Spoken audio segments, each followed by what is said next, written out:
And welcome to talk about Dominion 6 balance and single player, just a little bit. Not going to be a short video, but I was watching HP Munchcraft's video on balance and single player, and I had a little difference of opinion, and also I just liked what he was doing, but I felt that only a single test game that he did wasn't enough to get a good sample of it.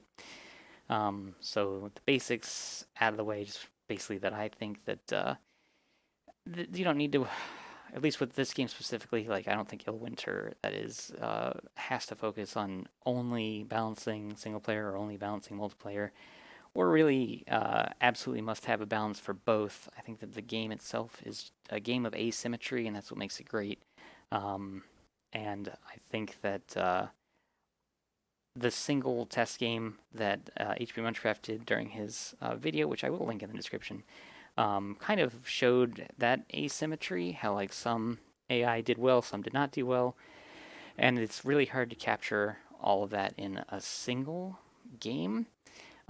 So I think that again, the asymmetry is what makes it so much fun to play, and how you can play a game and one AI, or really even you, can get screwed over by the same things that the AI can get screwed over, but you're more likely to be able to see and deal with the things that are happening. Anyway, um, yeah, they can happen or they could not happen any given game.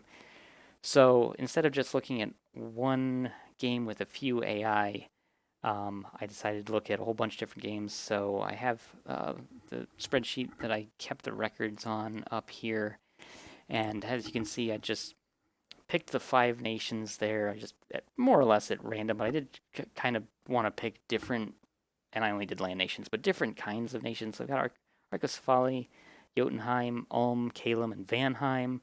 So they're all a little bit different. It's not like I picked, all elf nations or all giant nations or something like that. So we've got, different troop lineups, different preferred scales, and whatever. And I didn't bother going in and making sure that their build was quality or anything. And I didn't go for like a full game or anything like that. So it's just looking at the expansion. Um, just the expansion, the first year for all of those nations with a few different difficulty setups to just kind of showcase in small scale. I think you'd probably have to do like 10 times this much to really get a feel for, and more nations to really feel for how the balance works in single player, just to see whether you're going to get, um, I guess not you get screwed over, but more so the AI gets screwed over during expansion to try to show again the sense of balance, but also the sense of difficulty that the AI will provide you in single player. So I did 5 games each with all the settings there. So the big changes were the difficulty and the number of starting provinces. So I did 5 games with just the default normal AI difficulty, 1 starting province. And then I did the same 5 again, normal difficulty, but 3 starting provinces. Then I did 5 on Almighty difficulty, 1 starting province, then Almighty with 3 starting provinces. So I picked the same map every single I mean, not literally the same map. I did let it randomly generate a new map every time, but the same settings. So it was the large, i.e., 20 provinces per player. I kept thrones off so that at the very least they wouldn't have to deal with having a stupid throne in their cap and they can't take it and they just throw everything at it and die anyway. Um, I left the indie strength as default 4. Kept the standard aggression, which I don't think should really affect anything in the first year, the way AI works. I made it to all directions wrap, used the small lakes map, and a single cave. The cave layer was probably the least impactful because I didn't pick a cave start nation, and it was fairly rare in the games that I looked at that anybody bothered expanding. I don't think any nation took ever more than 2 provinces while I was doing this. And I think only one time did any of the lakes even give anybody a province. I think Argosafali took a lake one time. I don't know. But yeah, just to look at a quick breakdown, and again, this is really the sense of balance in single player from the point of view of how challenging is the AI going to be, like so as opposed to multiplayer where you just dip low and you have to deal with, you know, how good is this player compared to me? What do I think? Who can I work with, etc. Where all that's kind of thrown out the window, and all the AI is more or less, going to come at you the way they're going to come at you, and that's that. So this is kind of seeing how well can the AI come at you? And again, small scale, right? But just for these 5 nations, small scale, this is what I came up with. So the average number of provinces that they took out of those 5 games, normal AI, starting province 1, Arcus Folly got about 6, Jotunheim about 9, Ulm about 4, Kalem 5, and Vanheim about 6. So some rounding there, right? So that's like, you don't know what you're doing, you're starting the game not really changing any of the settings. So not great. I don't think it's too surprising that Jotunheim was the best there. That's going to be pretty much steady. Jotunheim's, pretty strong right off the bat with just their troop lineup. They don't really need to try too hard. So yeah, not real surprising there. So at the very least, you've got some AI, and again, we're just talking in terms of balance. Some of the AI are better off than others. Again, it's a game of asymmetry. I'm fine with that. I think it's good design because that's how I enjoy to play. So, you don't want all of them to be at exactly the same balance point, in my opinion, because that's way less fun. Then you're not going to have the variety of game types.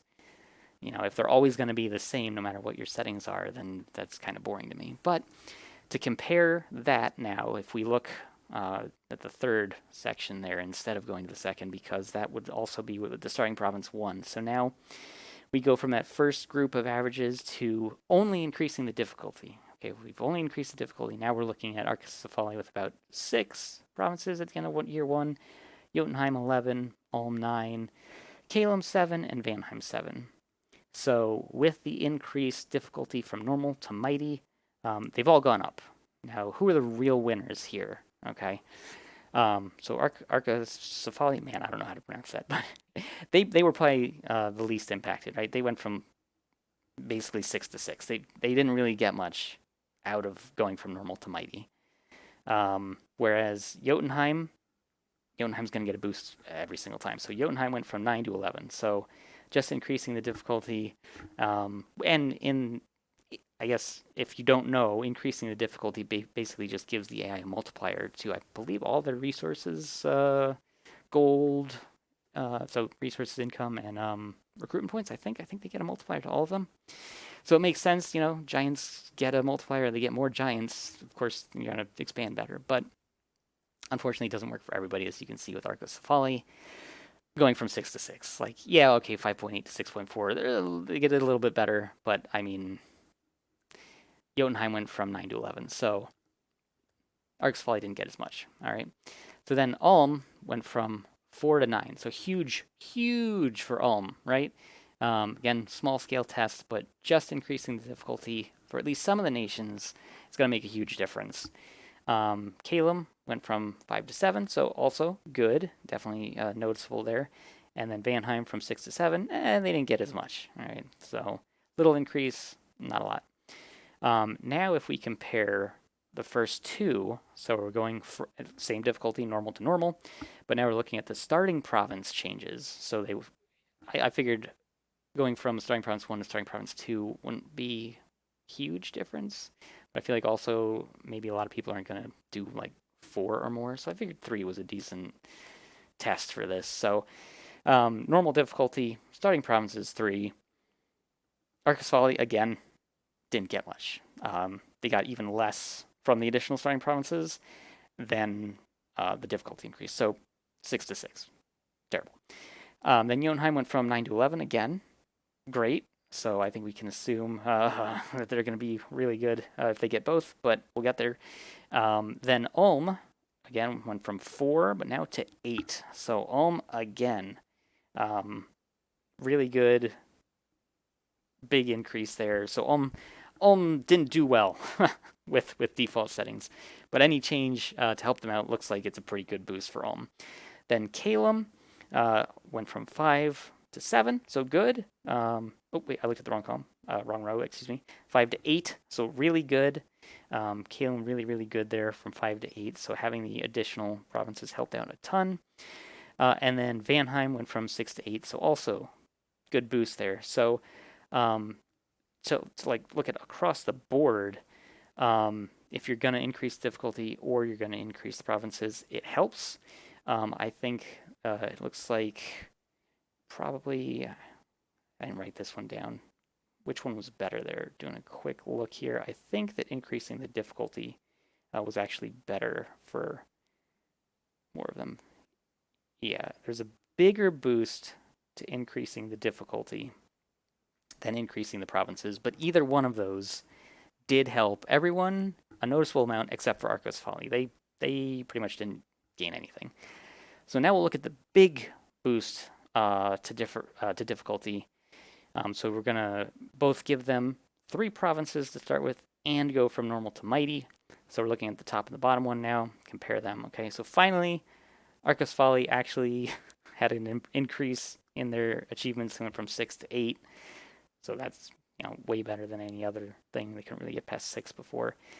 Still, not good if we're looking at what people can accomplish in the first year. But if you want the AI to actually succeed, then that's a way better result than what the default settings would have let them do. Then Jotunheim went from 9 to 14. So yeah, no surprise there, right? If the Giants were already doing well, you let them make more Giants and start off with more provinces, and boom, 9 to 14 provinces. So they're actually in like the player range, what you might expect somebody to get. Yeah, and then Ulm went from 4 to 9, so big boost for Ulm as well. Calum, 5 to 9, the best boost they've had so far as well. And then Vanheim from 6 to 10. So the highest boost there, if all you're doing is using the default game, changing settings, and you want them to be more reliably expanding in their first year, then you can put them all up to mighty, give them 3 starting provinces, and then at least some of them will get the number of provinces that you'd like to see out of a human player, which is good. And I think that if you do a mix of the settings for your nations, you can make some more or less likely to succeed. But yeah, I think as far as the single player balance and the multiplayer balance needing to be focused on separately, I just don't think that is necessary. I think it would be perfectly fine to, from Illwinter's point of view, to focus on the multiplayer balance, because there's so many settings, and I've looked at such a small number of the settings to tweak with, and I've done such a really small subset. I mean, it's only 20 games, right? That's a pretty small number of games to look at, and only 5 of the nations. So, to try to look at how difficult they can become, and in what ways. Like, there's so many more things that they can tweak that I just think that it makes more sense from Illwinter's point of view to focus on multiplayer, because if the game is less asymmetrical and more balanced, then that removes strategies from the human players to do. If there are fewer options, then there are fewer ways to play the game, and I think it becomes more static and more boring. So again, this is just, I don't know, just like a random thing that came to my mind after watching HP Munchcraft's ramble on balance and single player, and I was like, oh man, it seems really interesting, and I just wanted to put my 2 cents out there as well. Because, again, like, if you're a new player to the game, you don't really know what you're doing, you're probably not going to mess with the settings, you're just going to use what is there by default, and that's fine. You can learn the game that way. You can, start figuring things out that way. And I think that there are just so many different settings when you're creating the game that you can really tune the enemy's the AI's difficulty to where you want it to be. And that's not even getting into all of the mods that the community has made. Now, obviously, if we're talking about Illwinter and balance and how they balance multiplayer versus single player, it doesn't really seem fair to bring in the mods because that's outside of what they do. But from any random player's point of view, you can customize the game even more with mods than what you can by default. And I really feel like there's so many things that you can do by default. Let me just pull it up real quick here. Hopefully it's gonna show through. I didn't test the screen for this, but I mean, so just looking at the number of provinces, I was using large for my tests there. Um, but just changing that will change everything, because if you do, for example, a small one, then you're not going to really be expecting anybody to be hitting 14, because you're going to be encroaching on everybody else's provinces as you're doing that. So you're going to hit people a lot faster. So just doing a small map, same number of AI, is going to make it more difficult for the player. I'm talking single player here, as opposed to if you did enormous, then it's probably going to be a lot easier for you, because as was just shown, unless you're going to change the settings to be very favorable for the AI, the more provinces there are, then the more chances the player has to expand without encountering any of the AI, I'll say. Um, and then obviously, the nations you pick makes a huge difference. I picked all land, non-cave nations. So if you wanted more nations to be encountered and you don't like the caves, you can just turn the caves off. Or you could, if you like comp stomp, you could do like one cave or something, and then you pick one of the cave starts, and none of the enemies have cave starts. You can include ocean, not include the ocean nations. I mean, there's so many different things that you can choose. Obviously, I'm not going to get into into the different ages, but then we're talking, how many nations are you going to use? How big is the map going to be? Are you going to use different difficulties per AI nation? Are you going to make them all the same? Are you going to change their AI type to be more aggressive or less aggressive towards you? Um, and then are you going to customize their pretenders for them? So I just feel like there's so many different ways that you, as the single player against the AI, can customize your game. um, I just think that the balance point for the developer makes sense to me to focus on multiplayer, because they already have a perfectly functional, highly customizable single player experience. And again, I did a very small subset of options and comparisons to just show how you can change your own AI experience, like uh, how you experience the difficulty, um, through basically two settings, right? The AI difficulty, the multiplier that they get to their resources, and then how many provinces they start with. So just that alone had a pretty significant impact, more so on some than others. But you can tweak that more and figure out where you like it to be. So I think I'm rambling now, so I'm going to leave it there.